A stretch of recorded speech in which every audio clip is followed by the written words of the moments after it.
নমস্কার বন্ধুরা, এসএস দাস কিচেনে আমি সুমিতা আজ নিয়ে এসেছি নতুন একটা রেসিপি। আশা করি রেসিপিটা আপনাদের ভালো লাগবে।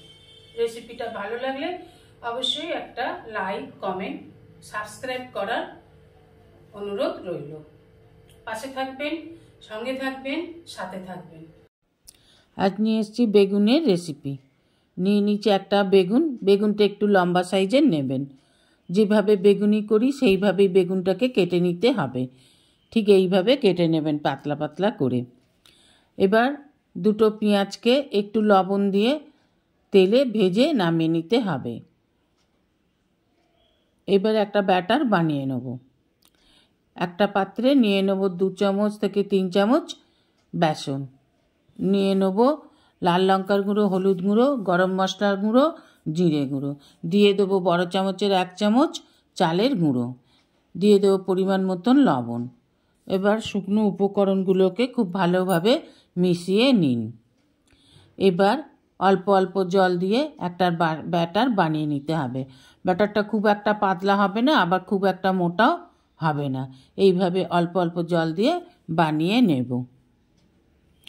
এবার একটা প্যাচুলার সাহায্যে দেখুন তুলে দেখাচ্ছি। প্যাচুলাতে আছে, বাটিতে পড়ছে না। ঠিক এইভাবেই বানিয়ে নিতে হবে ব্যাটারটাকে।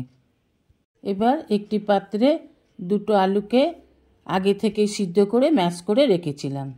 দিয়ে দেব ভেজে রাখা পেঁয়াজটাকে। দিয়ে দেব 1 টিস্পুন লাল লঙ্কার গুঁড়ো, হলুদ গুঁড়ো, বিট লবণ, গরম মশলা গুঁড়ো। দিয়ে দেবো 1 টিস্পুন জোয়ান। দিয়ে দেবো 1 টিস্পুন জিরে গুঁড়ো আর 2 চামচ আমচুর। দিয়ে দেবো ধনেপাতা কুচি। এবার দিয়ে দেবো ভেজে রাখা চিনেবাদামগুলোকে একটু গুঁড়ো করে নিয়েছিলাম। একেবারে মিহি করে গুঁড়ো করবেন না, একটু একটু গোটা গোটা থাকবে, এইভাবে গুঁড়ো করে নিতে হবে। দেখুন আমি এইভাবে গুঁড়ো করেই দিলাম।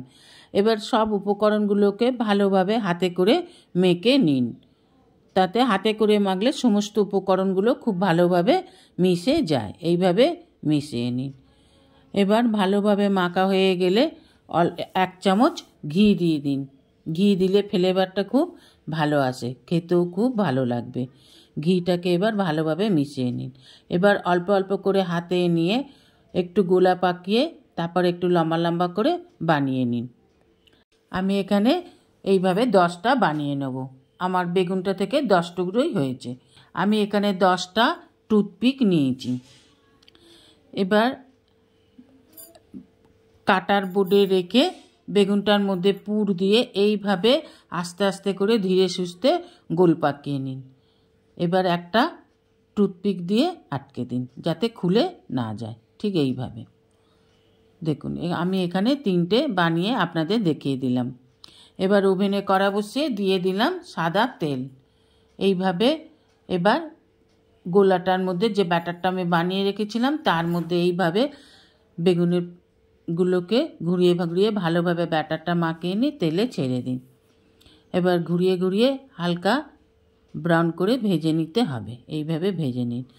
যেসব বন্ধুরা আমার চ্যানেলটিকে সাবস্ক্রাইব করে আমার পরিবারের সদস্য হয়েছেন তাদের অসংখ্য ধন্যবাদ। যারা এখনও আমার চ্যানেলটিকে সাবস্ক্রাইব করেননি, আমার চ্যানেলের নতুন দর্শক, তাদের কাছেও অনুরোধ রইল আমার চ্যানেলটিকে সাবস্ক্রাইব করে আমার পাশে থাকার জন্য। এবার ভালোভাবে ভেজে নিয়ে ডিপ ব্রাউন কালার করে তুলে নিলেই তৈরি বেগুন রোল।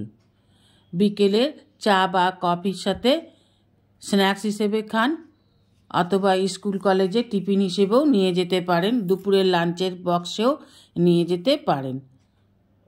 যখনই খান না কেন একটা খেলেই পেট ভরে যাবে, খেয়েছি বলে মনে হবে। এইভাবে করে খেয়ে দেখবেন।